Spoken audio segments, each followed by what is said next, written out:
Hey buddy, watch this.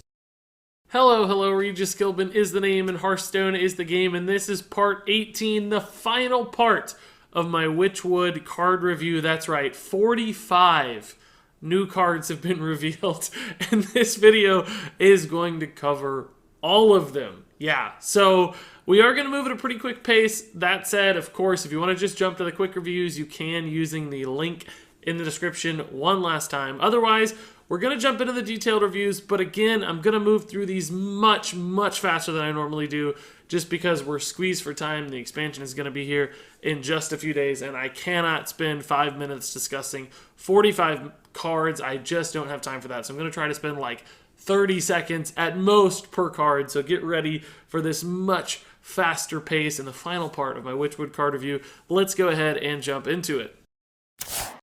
Up first here we have Shudder for Shaman. This is a new 9-mana 6/6 with the most absurd battle cry I think I've ever seen. Repeat all other battle cries from cards you played this game. Shaman obviously has a ton of battle cries that are very favorable for them in both standard and wild. This thing can snowball into ridiculous amounts of value, particularly if you start to copy it. Play multiple Shudder Walks, and the Shudder Walks copy themselves. We saw that on the reveal stream. This is like a super N'Zoth summoning minions, affecting the board in a huge way.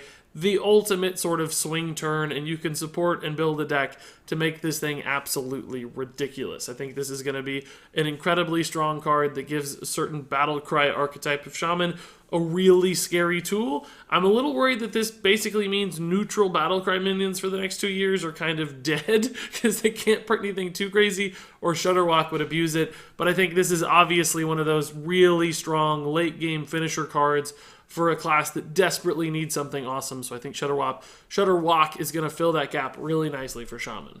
Up next here we have the Ghostlight Angler, a new 2-mana 2/2 Murloc with Echo. So basically you can just keep playing Murlocs up to 5. Yes, that has a very slight application for the Shaman quest from Unguro. I don't really think that a Murloc Shaman deck is going to be where this finds a home, though. This makes a little bit more sense to me in a Hagatha deck, where you just have a really cheap minion to play over and over again to generate spells into your hand. And since it's able to do that and synergize with what looks to be one of the more defining cards of the set, and certainly for the class thus far, there's a chance Ghostlight Angler could see some play. As a standard minion, I don't really think it helps to play 5 2/2s all that much, or 2 2/2s. So I don't know that this is going to ever be a great general use Murloc. Maybe it could fit into a Murloc deck specifically, maybe the quest. I think more so, though, it's about summoning cheap minions reliably without taking up a lot of different spots in your draw and in your deck, which would be perfect for a spell-based Hagatha, or excuse me, a minion-based Hagatha-style deck. Up next is Blazing Invocation, another Shaman spell at 1 mana here. It reads, discover a battle cry minion. And, you know, clearly we've seen some Battlecry synergy stuff already with the Shudderwock, and that's cool. Also, this is a really cheap spell for something like Bog Shaper, so if we go down that Miracle Shaman route, this could clearly be a cheap spell to fuel that card draw engine. That said, of course, Battlecry minions, on average, there's a lot of weak ones, a lot of bad ones, so you're not going to get a great return. But if you also ran a Hagatha in your deck, then getting a bad minion and getting a cheap spell could power either Hagatha or Bog Shaper in different ways, so maybe there's still somewhere this fits together. There are also some awesome Battlecry minions too, particularly in Shaman class cards, that get the Discover bonus. So it might average out to being okay most of the time if you get 1 or 2 good Shaman Battlecry specifically. So maybe not the most inconsistent card. And with other ways to utilize it as a cheap spell, perhaps this could see some play. Up next here we have Earthen Might, a new 2-mana spell for Shaman. Gives a minion +2/+2s that can be used on any minion, or if you use it on an elemental specifically, you get to add another random elemental to your hand. And that's a really important distinction here. A 2/2 for 2 is okay, not great by any means as far as buffs are concerned. It's solid though if you're able to play things like Firefly on turn 1. The important part though is cycling it into a new elemental. Otherwise this buff just wouldn't go very far and wouldn't support this more mid-range style I think Elemental suits itself for. But giving another tool to Elemental Shaman is interesting. This one's not terrible since it refills itself, cycles into a new card only in elements. It doesn't get ran outside of that, I don't think, at all. But a solid little card that just adds another option for Elemental decks and Elemental Shaman still might be on the cusp of success with some of the Battle Cry synergy things we've seen, so I do have a little bit of hope for this card. And up next, speaking of cheap spells, this is Zap for Shaman, a new 0 mana, deal 2 damage to a minion, so basically backstab, but without the condition that it has to be an undamaged minion that also does have 1 overload, so kind of like a 1 mana deal 2 damage spell. You know what, that's fine, that's good. I don't know that most decks would want to run this specifically because most decks aren't rogue that can really utilize cheap stuff for all those combo effects. So I don't think Shaman has as much of a home for this. Clearly, it's still good in something like a Bog Shaper deck. If you're playing that Miracle style, if that becomes a thing, this becomes a card that fits. It's fundamentally solid, it's fine, it's efficient for its cost, it's high tempo, all of those things, but it will make you run out of cards if you're not supporting it. So I think only in a deck specifically designed around cheap spell utilization will this succeed. I don't think this becomes a staple for Shaman across the board necessarily. It's not like Backstab and Rogue. I don't think it goes quite that far. Maybe some overload implications as well, although I think that's pretty risky too. So a solid card with some uses, just not an everyday card. So now let's move on to Paladin. This is Prince Liam, the new Paladin legendary. 5 mana, 5/5 Battle Cry. Transform all 1-cost cards in your deck into legendary minions. That works on both minions, but also 1-cost spells, of which, of course, Paladin has a ton, with secrets in particular. And I like cards like Prince Liam because they essentially take stuff that's garbage in your deck in the mid to late game, like drawing secrets feels really bad, and it turns them into things that on average aren't quite so bad. Legendary minions are on average much, much better than 1-mana spells. Of course, there's still bad legendary minions, but you're transforming your deck into good stuff. So you get the benefits of a low-cost, faster deck that runs specific synergies with secrets, and then when those benefits start to fail because you've moved into the mid-game, Prince Liam comes in and still turns all of those into resources. Now, unfortunately, this does not affect cards in your hand, which is a little bit of a downside because if you have secrets parked in your hand, you're not going to be able to save them, which isn't that great. They'll just be stuck there. But Prince Liam himself being a 5/5 is really important because you're not sacrificing that much to make this transformation. So it's basically all upside when you play Prince Liam, and that's really important. And that's why I think this card is pretty good instead of just average or below average. If, for instance, it was like a 4/4 or a 3/3, it just wouldn't make the cut, but the fact that you can play this on curve and not feel terrible, start to transform your deck into something cool, roll for those crazy upsides later in your draw, all of that seems to work really nicely, so I think, in fact, Prince Liam is a pretty cool card. Up next here, we have the Ghostly Charger, a new 5-mana minion for Paladin. It's a 3/4 beast with Divine Shield and Rush. So, clearly understated for a 5-drop, but you get both Divine Shield and Rush, which is pretty awesome. And this card reminds me a bit of Argent Commander, the 6-mana 4/2 with Divine Shield and Charge. A card which has seen some play in Constructed Hearthstone.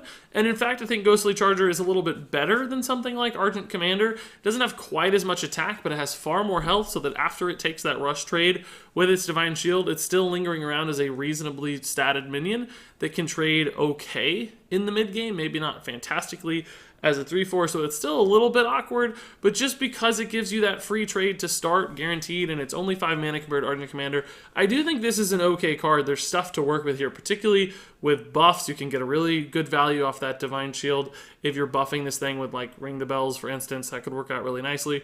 So probably not a card that gets seen, that sees play in every single Paladin deck ever, not that good, but still solid, still has some potential, still has some uses. Up next here we have Hidden Wisdom, a new Paladin secret. It reads, after your opponent plays 3 cards in a turn, draw 2 cards. So basically you can turn this 1-mana card into 2 cards if the condition is met.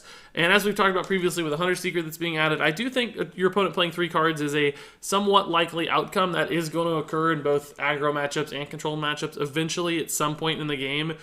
And you're going to get a nice little bonus. You're going to draw 2 cards out of it. Now, of course, if you have to play Hidden Wisdom, if you draw it and spend the mana on it itself, that's really only drawing you kind of like 1 extra card because you would have had an additional card anyway if you weren't running the Hidden Wisdom, a better card on average almost always.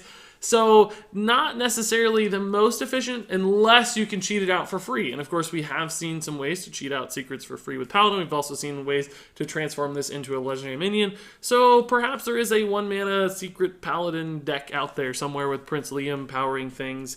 That's a possibility. Otherwise, I don't think Hidden Wisdom is going to make a big enough impact on the board. It's a pretty low tempo play and more of a value play. And if you're playing a value deck that's looking to get a lot out of each individual card, you usually don't want super cheap cards that just turn into other cheap cards. That's a hard thing to make fit. So since this isn't a more aggressive, tempo-oriented secret, I do think this one's going to struggle just a little. Moving on to Mage here, we have Snap Freeze, a new 2-mana spell. It's basically Shatter, the previous card we had in the past, but with an extra condition. If the minion is not already frozen, it will in fact freeze them, so a little extra utility. And if you had 2 Snap Freezes, for instance, you could then freeze a minion and then actually also destroy it if it's frozen. So a much better Shatter, obviously just strictly better than a card like Shatter because it has one extra use case. That said, I still don't think it's going to be all that strong at the end of the day. 2 mana to freeze something can be okay sometimes, but it's not the sort of play you typically want to run in your deck. And the combo with this with something like Blizzard still wouldn't feel all that great either. This is the sort of card that's important to exist off of card generation effects, so it's fine from that standpoint. Like occasionally this will come off your Kabbalist Tome, or that's actually now a wild format example, but you get the idea, and you'll be fine and happy to use it. It'll have some uses. But you'll never want to include this in your deck, I don't think, based on how it operates now. Much worse than something like Ice Lance in the past, which gave you damage potential, and that's why it was a playable card in Constructed, but Snap Freeze will not be nearly that good. Up next here we have Cinder Storm, a new 3-mana spell that reads deal 5 damage randomly split among all enemies. So this is essentially a much cheaper and much more efficient Avenging Wrath, but unfortunately still not a card I'm convinced is all that good. Like, yeah, maybe occasionally in a face deck, if the board was clear, you'd be pretty happy to get 5 damage to go to your opponent's face for only 3 mana. But otherwise, this just doesn't feel any better than Arcane Missiles, or at least not much better, because it's going to get split across multiple minions. When you compare to something like Volcano, like it's just 1,000 times worse at clearing the board. It's much worse at going face. It doesn't really benefit all that favorably from spell damage, because if it was, 5 individual pings that each gained 1 spell damage, then sure, that would be amazing. But because it only goes up to 6, there's not really an interaction there either. Unlike the card Greater Arcane Missiles we've seen previously for 7 mana that would benefit much more from spell damage. So ultimately, I just don't see how you're using Cinder Storm. It's not cheap enough. It's not impactful enough. It splits its effect across things in an unfavorable way. So this card to me looks like it's going to fall short. So moving on here, we have Curse of Weakness, 2-mana spell for Warlock, their Echo card. It says give all minions -2 attack until your next turn. So normally I would say this looks like a bit like a bad pint-sized potion, like more expensive, less effect. But you'll note some really key words there. Your next turn. So even after you hit the end turn button, the minions that you debuff are still not going to have their full attack. It lasts through your opponent's turn until your next turn. So not only could you maybe like take value trades on the board the turn you cast this, or set up for like the Mossy dude that destroys all minions with 2 less attack, whose name I cannot remember. Mossy Horror, I think, is it? And not only that, but you could just basically stop them from attacking for a turn, which is pretty crazy value too. They're just going to be stuck there with minions that have either way less or even 0 attack, because you could obviously cast this 5 times in a turn and give all their stuff 0 attack. It's almost like a Loatheb for minions on board, because you could just stop them from doing anything next turn. And that seems absurdly good. Now, it does have to compete, of course, with just Warlock removal. There are instances where Warlock would rather just kill the stuff on board. They're not going to attack in that scenario either. So I don't know necessarily who plays this card or what Warlock deck does, but I know that it does some cool things. It's an amazing stall, kind of like a freeze effect. It's really, really nifty. So I think Curse of Weakness has a lot of raw strength. Will it see play right away? Maybe not, but it's a really strong card. And I guess I got one card out of order here because we're going back to Mage real fast. This is the Curio Collector, a new 5-mana 4/4 that reads whenever you draw a card, gain +1/+1. So clearly this is the kind of thing that can snowball a lot if you draw a lot of cards. Mage also got some really cheap card draw with things like Book of Specters in a minion Mage style of deck. But ultimately, even if you comboed this with Book of Specters and it worked perfectly, this would turn into a 7/7. For 5 mana, which, not bad at all. But that's a 7-mana turn, so it's coming down much later in the game. And of course, the later into a game you get, the less valuable raw stat packages are. The faster you can play that 7/7, say on turn 4, the more impactful it's going to be. If you're waiting until turn 6 or 7 to get this thing out over multiple turns, or do it all at once, it's just not going to be as good. It's not going to do as much or have an immediate impact. Now, obviously, if they don't kill it, yeah, it could get even bigger and make more of an impact. But then you're looking at like a Gruul-style minion. Is Gruul that good? No. So I think this is just one of those big stat bombs. It's probably not any better than a card like Bittertide Hydra, just because that's a 1-card option. You play it, and it's done. You got the 8/8, and you're happy about it. Whereas this requires you to do multiple things. It's susceptible to removal in the meantime. Like, you can't preemptively play this and try to draw cards next time, because then it only has 4 attack and 4 health, and it just dies. So this one feels a little awkward, just like it's not going to make the cut or be strong enough. Even if you built some really draw-based deck, I don't see how Curio Collector is fast enough or impactful enough or big enough to make a lot of sense. So I don't think this card's going to see much play. Moving on to another Warlock card here. Back to the Warlocks. This is Dark Possession, a new 1-mana spell that reads deal 2 damage to a friendly character and discover a demon. And I frankly cannot believe this card exists. It is the perfect option to add on to Dark Pact and Cube Lock to empower your possessed Lackey. This card kills possessed Lackey and also draws you a demon. And that's just awesome. That's amazing, because you're turning a 1-mana card into a demon. Now, demons on average aren't always fantastic, and sometimes they could even disrupt your Skull of the Minari, but other times they're amazing and you're happy to get it, and you generate another Void Lord or another Doom Guard or just any sort of mid-range minion. But this basically increases your ability to kill your own things. And yes, it's not nearly as good with Carnivorous Cube, but it still works really nicely. And I think Cube Block could maybe find a cut for this. And it's not as good as a heal necessarily either, because Cube Block does need life gain. But this just gives them another option, another tool, and I think it's a fine card. Cycling junk minions into better minions, or at least into additional resources, particularly minions you want to kill, a la Possessed Lackey, is exactly what Warlock likes to do. You might even see this in like a Zoo deck or something if you have a really strong Death Rattle set that you're trying to empower and you just want to keep refilling your hand. The possibilities exist there for Dark Possession. Not the strongest card in the set, but a good tool that Warlock can definitely utilize. And next up here we have the Ratcatcher, a new 3-mana 2/2 rush minion for Warlock that reads Battlecry, destroy a friendly minion and gain its attack and health. And yes, this is another activator for Cube Lock, believe it or not. Now, I don't know that this is the perfect card for Cube Lock, right? It does compete with Prince Taldarum, which is pretty amazing in Cube Lock, giving you multiple cubes and extra Doom Guards and all kinds of cool stuff. Works really nicely, so you'd have to sacrifice that right off the bat. Beyond that, it's a little expensive too for the cube activation. Like Dark Pact is so much cheaper, comes out faster, can flex more things into the turn. But beyond that, Ratcatcher just gets a lot of value as a minion too, because remember, if it does cube, for instance, a full health, or excuse me, destroy a full health Carnivorous Cube, it gains those 4/6 in stats, so it becomes a 6/8 rush minion for 3 mana, which is kind of ridiculous. Like, I don't know that that's what Cube Lock wants to do, but it's an absurdly strong play because those 6 attack get to go into play immediately and you're still accomplishing something else you want to do. So it's sort of a perfect fit for Warlock.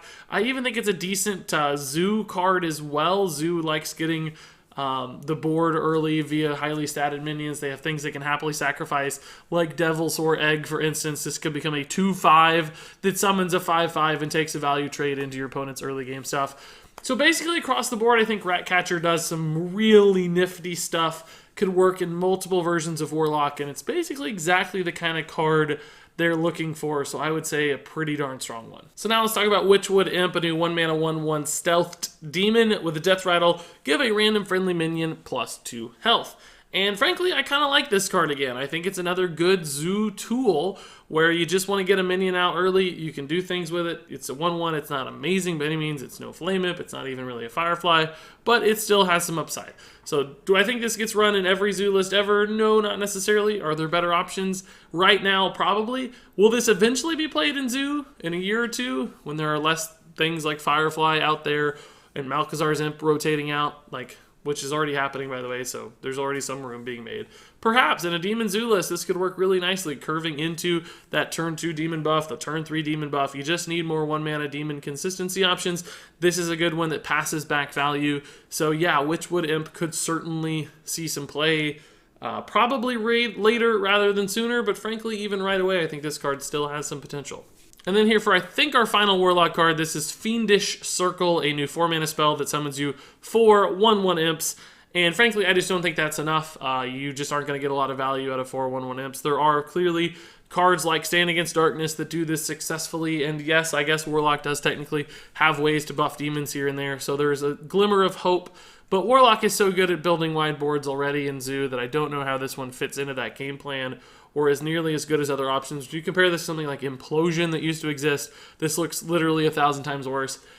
So I don't think Fiendish Circle is going to make the cut. It's not inherently awful, but really just not strong enough compared to other things. So now let's move on to Priest here with Divine Hymn, a new 2-mana spell that restores 6 health to all friendly characters, and that's really, really good. I think that's amazing. We're seeing some heal synergy cards being introduced with the Witchwood as well, or minion heal, I should say, that synergize with this thing really nicely. Also, just healing your face for 6 is good compared to Paladin's Holy Light, for instance. Divine Hymn looks completely ridiculous. It's way, way, way stronger. Holy Light, not a good card necessarily, but Divine Hymn certainly has a lot of potential to be strong. Compared to things like Greater Healing Potion, for instance, not quite as good as a raw life total gain, but the flexibility of healing minions, taking value trades, and healing your stuff back up, all of that adds up. Northshire Cleric value, of course. So I do think Divine Hymn has a lot of potential to be run in Priest. It wouldn't be run necessarily as we understand Priest today, but clearly a card with some raw strength. The total output of this thing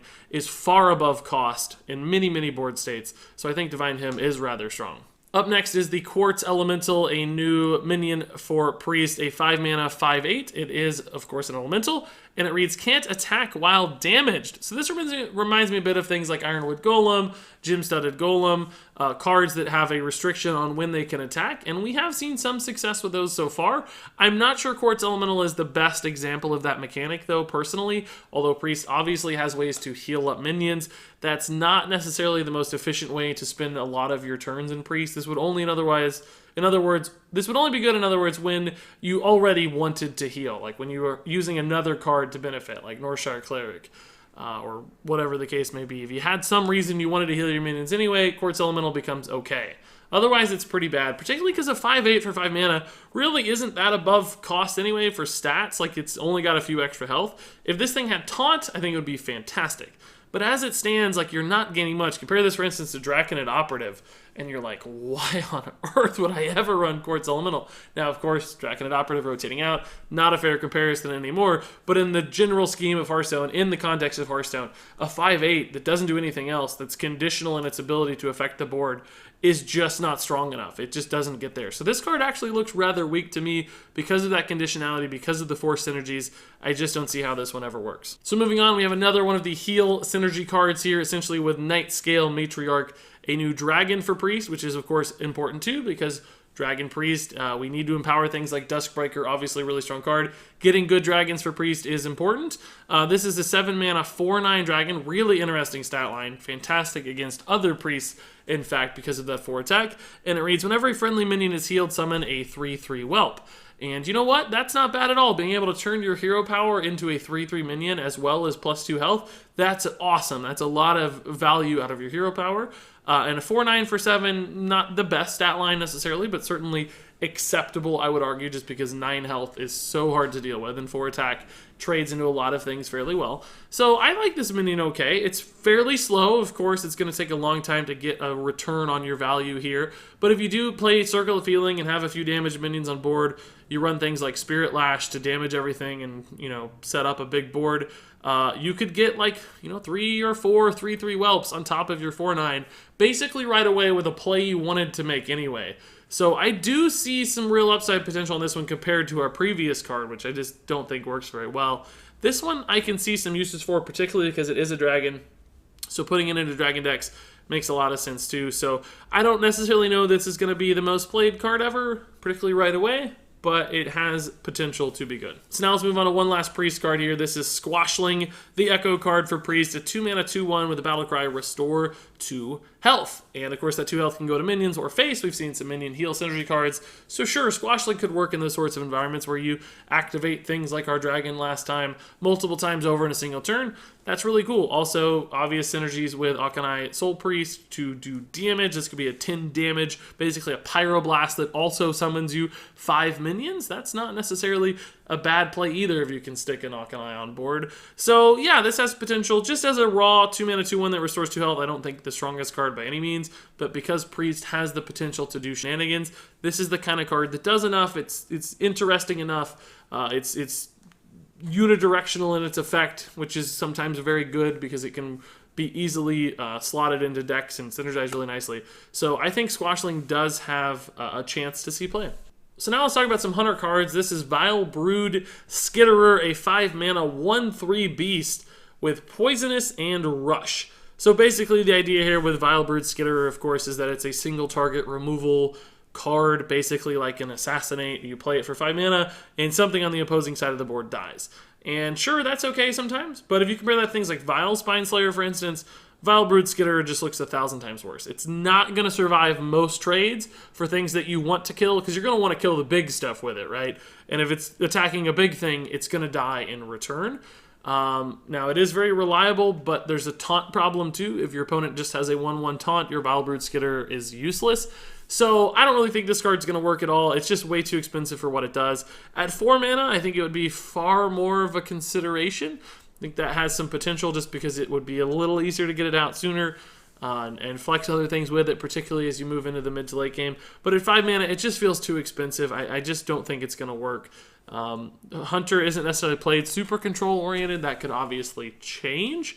And yeah, you could like double this with Imris and make it a 6 health minion. Maybe then it gets multiple trades. But still, that's so late in the game. Who cares?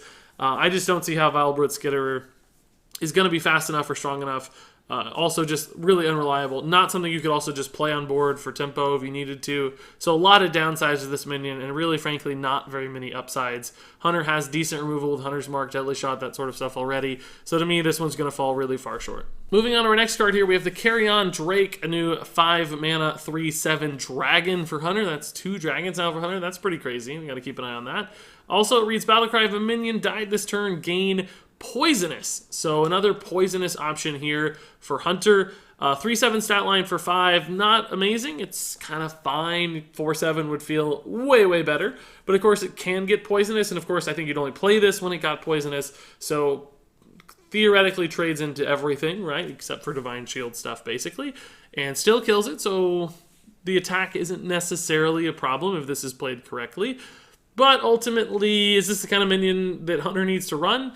I don't think so. Outside of a Dragon Hunter deck, I don't know why you'd want to run this one. I feel like there are just better things to do. It's kind of fine, but I'm not seeing a reason to play it or a reason to get excited about it. So I don't yet see why you'd want to play this card. It looks like it's not going to be there for me. So now this is Rabid Worgen for Warrior, a 3-mana 3/3 with Rush, like the most simple Rush card ever. But you know what? I think it's okay. I think it's fine. I think this is probably going to be a 3-star card. How fitting, right? Just because it can take some trades in the early game. And if you're in a Rush Warrior deck in particular, you just need Rush bodies. You need minions. You need that swing in the early to mid to make sure you stay ahead on board and you keep your opponent on the back foot so that each ensuing Rush minion still gets to take good trades and favorable trades and sort of linger around. And a 3/3 does that fine. It kills 2 drops that are 2/3s really, really nicely, and it hangs around, gets to trade again. It's way better than something like a Wolf Rider, right, in a trading-based deck. So nothing exciting here, nothing crazy to talk about, but I think just a solid minion. So up next here is a rogue card, the Cutthroat Buccaneer, a 3-mana 2/4 pirate with a combo that gives your weapon +1 attack. And I like this card. I think it's cool. It's not necessarily the new Naga Corsair necessarily. I'm not sure it's that good because Naga always works, and it had a really good stat line for its cost at 5/4. So aggressively statted. But, you know, giving your weapon attack is good in Rogue, of course, with both your hero power and even in a Kingsbane deck. You need tools to get that attack value up. The 2/4 stat line is okay to trade into early stuff. I think this is maybe more of a defensive card than an offensive card, so maybe not an aggressive Rogue deck, but a more slower one. And it's fine. It's, you know, okay stats for its cost. Some upside. Pirate synergies are there. Probably not a card that's going to blow anybody's mind and create a new deck or anything like that, but a useful tool for Rogue to have in its arsenal. So now we're going to move into a bunch of neutral cards. Some of these, I think, are throwaways, basically just filler cards. A couple maybe stand out, including this one. I like Night Prowler a lot. This is a 4-mana 3/3 beast, and Battlecry reads, if this is the only minion on the battlefield, gain +3/+3. So there are going to be a lot of instances in a faster deck where this comes down as a 4-mana 6/6. And although that's not a 4-mana 7/7, that's still a really big body, particularly in beast-based decks. So maybe Druid and Hunter could get a lot of value out of Night Prowler. And you might say that's a difficult condition to achieve, but it's really not that hard a lot of the time in a more aggressive deck, because your opponent will do everything they can to clear your board, and sometimes you'll be left with those empty board states, and this is the perfect minion to start off and just play something really big and reload the board, put that pressure back on. So I do think this thing might see some play in more aggressive, high-pressure beast decks. Hunter in particular, I like it a lot. So keep an eye on Night Prowler. It might look like a throwaway card, but I do think this one has some potential. Now moving on to Swamp Leech, another beast minion. This is a 1-mana 2/1, and it has Lifesteal. Now, I don't necessarily think Hunter would want to run this one or like a Token Druid, despite the fact that it's a beast. Just not enough health here. Lifesteal's not that favorable of a keyword for aggressive decks. They usually just don't care about their health total that much. So it doesn't look too important there, but I think this card's really important for Rexxar in Hunter. A really cheap lifesteal minion is going to be fantastic for Deathstalker Rexxar once the new beasts get added into the pool for Rexxar, which is promised to be coming soon. So a vitally important card for Hunter, even though not a good one in and of itself. Just the fact that it exists is going to go a long way for Hunter. And then up next here we have the Mad Hatter, a new 4-mana 3/2 with a battle cry that reads, randomly toss 3 hats to other minions. Each hat gives +1/+1. So that's a total of +3/+3 in buffs. That makes this minion's total stat allocation basically 6/5, although of course it does say other minions, not friendly minions, so you could accidentally give hats to your opponents. So it's like a reverse Mad Bomber in a way. It's the Mad Hatter instead. That said, a lot of risk with this card, but frankly, I think this is another one that could maybe see some play in a Zoo-style deck. Playing this sort of thing would be a great follow-up if you manage to get an early board, take value trade so your opponent doesn't have anything left. That's a lot of stats and a lot of value onto the board, instantly gaining attack. So those stats have charge, essentially. And frankly, the 3/2 left behind isn't too bad in an aggressively minded deck either. So not the most consistent minion, might fall short, maybe just never makes the cut, but certainly one to keep an eye on because I think minion-based Zoo decks could find a home here. And now we have the Chief Inspector, a 5-mana 4/6, the anti-secret tech card of the expansion. Battle Cry, destroy all enemy secrets. And this is a good one. I think this is, in fact, perhaps the best secret tech card that we've seen so far because it has really good stats for its cost at default. Unlike Eater of Secrets, which could backfire and you couldn't really just play as a tempo card in non-secret matchups because it was a 2/4 and it just felt terrible. This one would feel sort of okay to play as a 5-mana card, so running it in constructed format on the ranked ladder isn't as big of a downside as you'd normally see. Now, at 5 mana, it is a little bit slow to get to some secrets, particularly Mage secrets. It's going to come down a tad late compared to when they might be playing their secrets. It is nice on curve against the new Paladin secret card, so potential is here. Hunter, of course, also runs lots of secrets. This wouldn't be too bad against Hunter, although, again, coming down a little bit late. Nonetheless, still would likely get some value. So if we ever see a secret-dominant meta where, you know, Hunter and Mage are all over the place with secrets, this card will absolutely see play. It's not going to see play every day always, but the potential is there. This card is really strong. Up next here is Lost Spirit, a new 2-mana 1/1 with the Death Rattle. Give your minions +1 attack. I like this card in theory in a Zoo deck, right? Because buffing attack values is really, really good for things like Paladin. 1 health can work really nicely in Paladin. But unfortunately, the problem here is it's sort of a directional issue with the Death Rattle. You put this thing on board first on turn 2 to set up for minions you play on turn 3. That might feel a little weird because it's not the strongest turn 2 play by itself. Is it a follow-up card you play later in the game? If so, it takes a turn or 2 to get the Death Rattle off, and it's very likely to die simultaneously to other smaller minions via a board clear, or your opponent can just kill stuff in the right order to make Lost Spirit hard to get a value return. So it just feels a bit awkward to use, I think. It's not going to be the most consistent minion by any means. Not much raw value from its base stat line. So I think this one's going to fall a tad short. Up next here we have the Life Drinker, a 4-mana 3/3 battle cry. Deal 3 damage to the enemy hero and restore 3 health to your hero. And I just don't see much value in this card. A 3/3 for 4 is not exciting unless you get a really good value out of it immediately. And unfortunately, a health swap for heroes is just not much value, particularly on turn 4. You're looking to impact the board, you're looking to generate resources. You usually don't care about health totals all that much on turn 4, and if you want to play an aggressive deck that's looking to kill your opponent, there are way better ways to do it than a card like Life Drinker. You'd rather just play big stats and try to overwhelm them, not just barely chip away at their health that early in the game. So I don't see why this one's going to make any sense. It's just not aligned well. It's like a worse Nightblade for an aggressive deck. Control deck doesn't usually care about face health either, so there are better ways to heal and play defensively than Life Drinker. No one is going to want to use this card that I can see. Up next is the Fel Soul Inquisitor, a 4-mana 1/6 demon. A neutral demon's cool, but unfortunately this card is complete and utter garbage. It has Lifesteal and Taunt, But unfortunately, lifesteal with 1 attack is just almost completely useless. We've seen before 1 attack minions with taunt in general aren't very good. This is basically Mogashan Warrior with 1 less health and lifesteal. That's not very good either. This is essentially just a bad demon to put in the pool, I think, for demon generating and demon resource cards, those Bane of Doom style summoning effects, because this is really just not very good. It could be a defensive, blocker that's occasionally, gonna heal you a little bit, eat a couple attacks and get in the way, but it's just not gonna kill anything. And as we've learned in Hearthstone, you have to be able to kill stuff. If it lingers around on board, it's just not good. You're gonna die anyway. So it just basically slows your opponent down, but it doesn't stop them. And that's not good enough. There are far better alternatives out there. This card will not be played. Up next here, we have the Furious Etten, a new 7 mana 5/9 taunt. And this card's totally fine. It's exactly like Bog Creeper, 7 mana, 6/8. So you're just losing an attack, gaining a health. And frankly, that's probably a favorable trade. I think this is, on average, going to be better than Bog Creeper because more stuff has 5 health.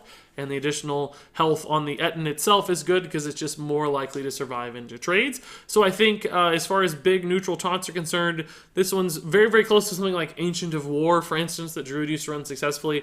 And that's all fine. Now, that said, most people don't just run big neutral taunts like Bog Creeper. It has technically seen play in Constructed, but very, very little. And for that very same reason, Furious Etten is not going to see play in Constructed. I'm going to trigger people when I give this card 2 stars because it's just not exciting. It's not good enough. It's merely fine. A fantastic arena card, much like Bog Creeper, maybe in some ways even better, again, than Bog Creeper, but just not good enough in Constructed. This is not a 3-star card, even though it's harmless. It's actually a 2-star card, guys. It's not going to see much play, only the slightest glimmer of hope that it ever gets played at all. Up next here, we have the Deranged Doctor, an 8 mana 8/8 with a battle cry, restore 8 health to your heroes. This thing is all 8s, which I love. That's awesome. It is not the new Dr. Boom, though, unfortunately. And I'm a little torn on this card. I'll be frank with you guys. I think it's bad. It seems bad if you just look at it like, oh, well, there's nothing great about that. That's not, like, too exciting. It's just an 8/8 for 8. That's sort of slow. But then I look at Ragnaros Lightlord, and I know there's a lot of turns I've been really happy to play Ragnaros Lightlord just for that one heal. I didn't need it to linger around on the board. I just wanted that one heal, and often I wanted it to go face instead of like hitting another minion. And this is like that one turn Ragnaros Lightlord. It's exactly that, and it's guaranteed to hit your face. So part of me thinks this card could actually see play in some control deck that just needs another big body, needs some healing.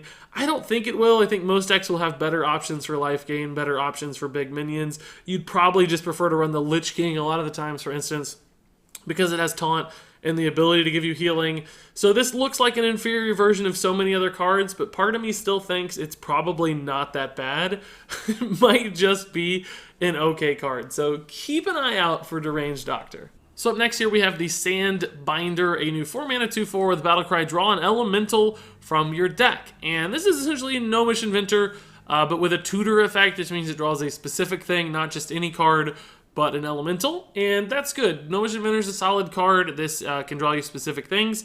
I don't think this is quite as good as some other tutor effects we've seen, though, unfortunately, just because if you're running an elemental deck, there's a good chance you're going to be running multiple elementals to get that elemental synergy value out of all of your elementals. So this is not really that much different than Gnomish Inventor because it's just going to draw you one of many elementals. There might be a deck out there somewhere that only runs one really important elemental, like maybe you just want to guarantee you get to your Lyra or something like that. I don't see that existing right away, but that potential for this card does give it a little bit more upside. I still think probably a card that doesn't see a ton of play, but might just find a home in some deck somewhere along the way because there could be one really, really good elemental that's important to draw consistently. Up next here we have the Cauldron Elemental, an 8 mana 7/7 that reads your other elementals have +2 attack. And frankly, I just don't think this card's very good. The stat line's okay for 8 mana, but I don't know how you use this effect. It's like sort of a Bloodlust, I guess, in an Elemental Shaman deck. But if you've got that many elementals on board, you're probably winning the game anyway, and this feels just more like a win more card. And there's a lot of other times this effect just doesn't do anything, and there's way better elemental options. So yeah, occasionally this might feel okay to get off of like an elemental generator from Servant of Kalamos, for instance, but not the sort of card you're going to want to include in your deck specifically. I just don't think it does enough or impacts the board directly enough, and it's far too conditional on whether or not it works.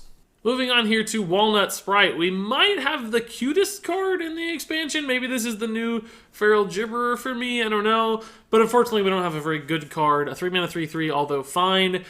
Getting multiple copies of a 3-mana 3/3 in a single turn is not a great play in Hearthstone. Certainly a fine arena card, maybe even a great arena card, but not going to be impactful enough in Constructed. It just doesn't do anything specific. The bodies don't matter enough. They're just nothing special about this guy at all.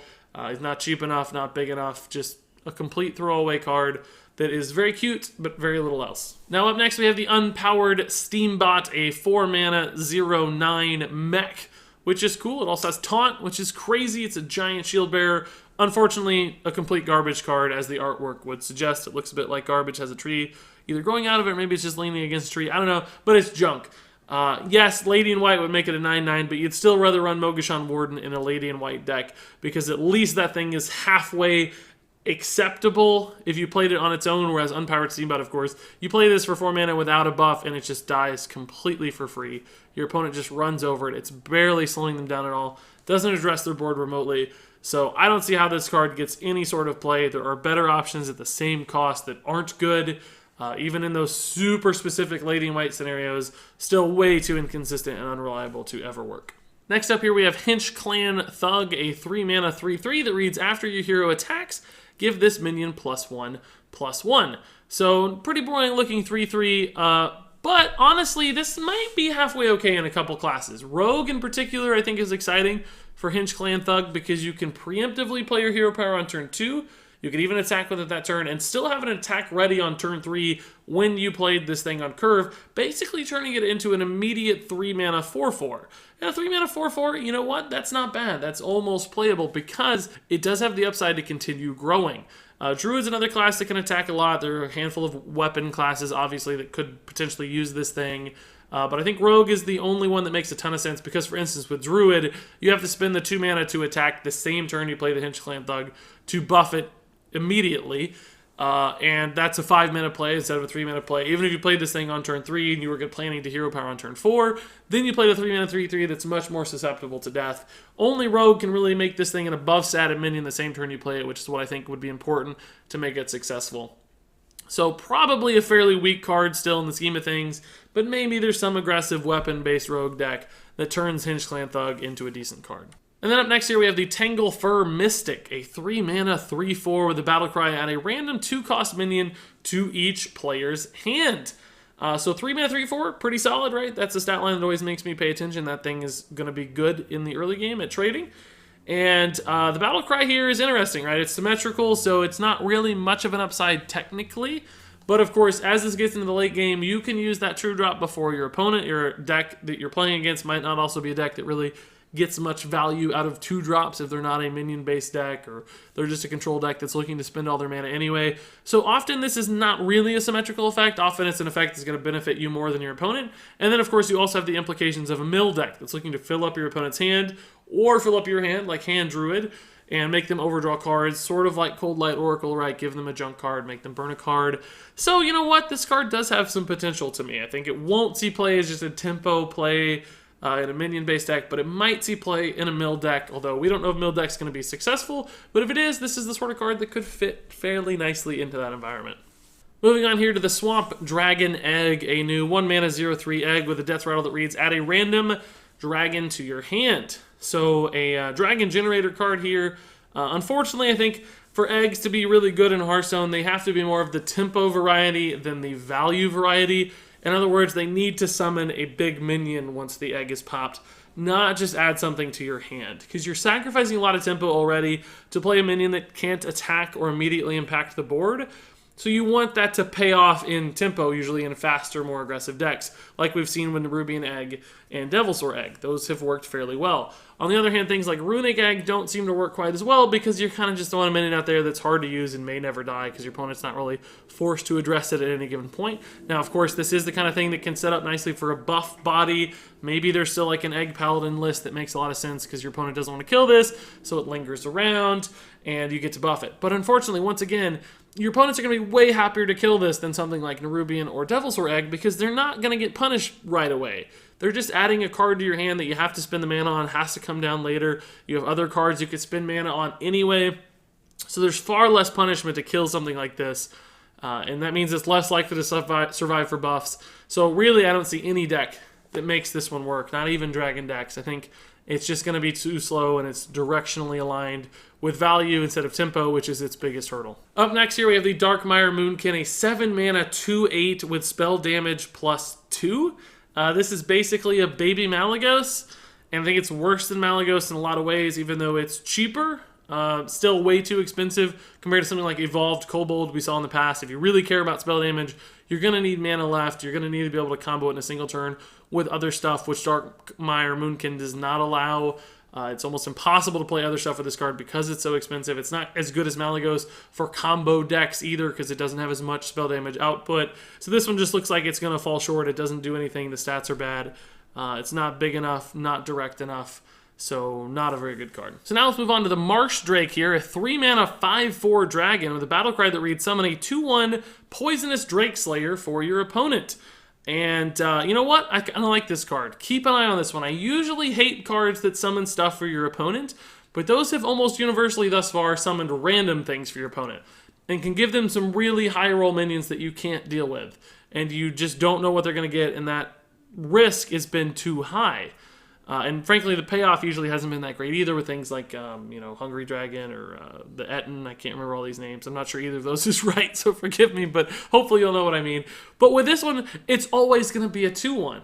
And there's a lot of decks where you can always kill a 2/1. Like Rogue, for instance, Druid, Mage. There are a lot of classes that have a ping or a reliable way to deal with that. So they know they're getting really big upside with the Marsh Drake because, of course, it is way above stat as an aggressive 5/4 for 3 mana. So things like a Hunter running Candle Shot, if you know you're going to be playing Candle Shot, and you know you have your Candle Shot equipped, Marsh Drake becomes a really strong play because it gives you some way to use your Candle Shot and you get a giant minion on board. Rogue could be the same way, like you already have your weapon equipped.